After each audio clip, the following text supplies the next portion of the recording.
नोंथांमोनखौ आंनि बे चेनेलाव खुलुमनाय बा बरायनाय थालायबाय आरोना। भिडिअखौ जोबजासे नायबासो बुजिगोन आरो नोंथांमोन। मानो होनना बुङोब्ला नै इउपिपिएल हानजा बा दोलोनिफ्राय बाइक रेलि खालामनो नागिरलायबाय, बेनि खामानिया माने सोलिगासिनो आरो नोंथांमोना भिडिअखौ जोबजासे नायजोब। गिबियावनो बयखौबो खुलुमग्रोबाय। रायजो राजा नोंथांमोन, दिनैनिफ्राय इउपिपिएलआ मोनसे बाइक रेलि लानो नागिरदों। दिनैनि जागायनानै 6 तारिखआव जोबफैगोन। काजिगावनिफ्राय गहपुरसिम। रायजो राजा नोंथांमोन, आङो होननो नागिरदों दा power of BTR accord. BTR एकर्डखौ गोबाङानो नेवसिदों, गोबाङानो बखिदों।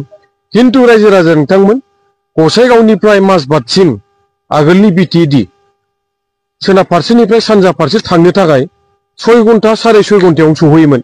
नाथाय दा बिटिआर सुक्तिनि गेजेरजों जोङो बड'लेण्डखौ सोनाब फारसेनिफ्राय सानजा फारसे बा सानजा फारसेनिफ्राय जुदि सोनाब फारसे फैनोबा 10 घन्टा 10.5 घन्टा नांगौ। आरो जों दा काजिगावआव दं। काजिगावनिफ्राय जोङो गहपुरसिम बाइक सालायगोन। 6 दिन सालायगोन रायजो राजा नोंथांमोन। 6 दिन। दा गहपुराव जोबथाहैगोन। गहपुरा जोंनि बिटिएडिआव गैयामोन। बिटिसि एकर्डजों जादोंमोन, फैफायाखैमोन। खिन्थु बिटिआर एकर्डनि गेजेरजों जों गहपुरखौ मोननो हाबाय। गहपुरखौ जों माब्रै गारबोनो हागोन? गहपुरा जोंनि जारिमिनारि जायगा। मानोना गहपुर बायदि जायगायाव 500 जननिफ्राय बांसिन बर' सुबुंफ्रा जिउ खोमानो गोनां जादों। गोबां आइजोफ्रा जिनाहारि खालामजादों। गोबां गामिफोर बर'फोर न' बां सावजादों। आरो 60,000नि बांसिन बर'फोरा अरुणाचलाव थाहैथ'नो गोनां जादोंमोन। दिनैहाय दा power of BTR accord, BTR सुक्तिनि गेजेरजों जोङो गहपुरखौ मोननो हाबाय। आरो ओरैसो फैनानै दिखियाजुलि, जेब्ला 1942 आव कुइट इन्डिया मुभमेन्ट जादोंमोन, फ्रिडम माने मा होनो, ब्रिटिशफोरनि बेरेखा जेब्ला भारतीयफ्रा सोमावसारदोंमोन, बै समाव बर'फ्राबो बाहागो लादोंमोन। दा दिखियाजुलिनि खाथि खाला बर' गामिफ्राबो हाबबाय। माने जोङो दिखियाजुलि, जोंनि जायनाखि जारिमिनारि जायगा, बेखौबो जोंनि बड'लेण्डआव मोननो हाबाय। रायजो राजा नोंथांमोन, मुनि कसारि, रतन कसारि, लरेला कसारि बिथांमोना कुइट इन्डिया मुभमेन्टआव, माने भारतनि फ्रिडम मुभमेन्टआव बाहागो लानायाव मार्टियार जादोंमोन, मुंख्लं जादोंमोन। आरो बिथांमोनजों लोगोसे खुद्र कसारि, हेंग्रा बर', राजेन्द्र प्रसाद बसुमतारी, मैना कसारि बिथांमोना गाज्रियै जोखोम जादोंमोन। आरो काजिगाव, जाय जायगानिफ्राय बाइकनि हान्जा सुरनाया जाजेनगोन, जोंहा अलरेडि फुजा होखांबाय। बैयाव गुरुदेब कालिचरन बिथां गायसनलांनाय मन्दिर दङ।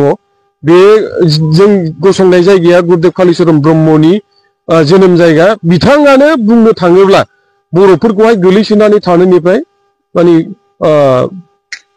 माने सिरि मोनो खांजेनदों होनजायो आरो। आं एसे जारिमिननि बाथ्रा बुंनि रायजो राजा नोंथांमोन। गोदोहाय ब्रिटिशफोरनि समाव जोंनि इण्डियायावहाय गभर्नमेन्ट अफ इण्डिया एक्ट सोलियोमोन। जेब्ला गुरुदेब कालिचरन बिथांमोना खामानि मावजेनदोंमोन, अब्ला गभर्नमेन्ट अफ इण्डिया एक्ट 1919 सोलियोमोन। जाय आयेनाव थोबसेबो ट्राइबेलफोरनि थाखाय, शिड्युल कास्टफोरनि थाखाय आरो गोरिब गुन्द्राफोरनि थाखाय रिजार्भेसन सिस्टेमानो गैयामोन। नाथाय जेब्ला साइमन कमिसना फैयो इण्डियायाव, अब्ला कालिचरन ब्रह्म बिथांमोना बरायो आरो लोगो हमहैयो। बिथांनि दैदेननायाव लोगो हमनानै जेब्ला मेम'रेन्डाम गथायबाय, बै मेम'रेन्डामाव बिथाङा रिजार्भेसननि बाथ्रा बुंदों। आरो साइमन कमिसना बिथांमोननि दाबिखौ गनायदों। ओमफ्राय जेब्ला साइमन कमिसना थांफिनबाय, अब्ला गभर्नमेन्ट अफ इण्डिया एक्ट 1919 खौ एमेन्डमेन्ट खालामनानै गभर्नमेन्ट अफ इण्डिया एक्ट 1935 खालामदों आरो। 1935 मायथाइयाव गभर्नमेन्ट अफ इण्डिया एक्टखौ, माने आयेनखौहाय रुपायन खालामदों। बै समनिफ्रायनो जोंनि जायगायाव रिजार्भेसन जाजेनदों आरो। दा जोङो बिथांखौ जेब्लायबो मान होयो।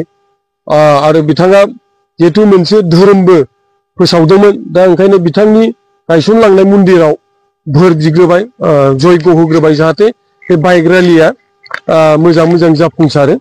आरो बयखौबो जोंनि बे बाइक रेलियाव मदद होगोन, हेफाजाब होगोन होननानै आं आसा खालामबाय। आं बेखिनि बाथ्राखौ बुंनानै दोनथ'बाय। जय इउपिपिएलनि जय।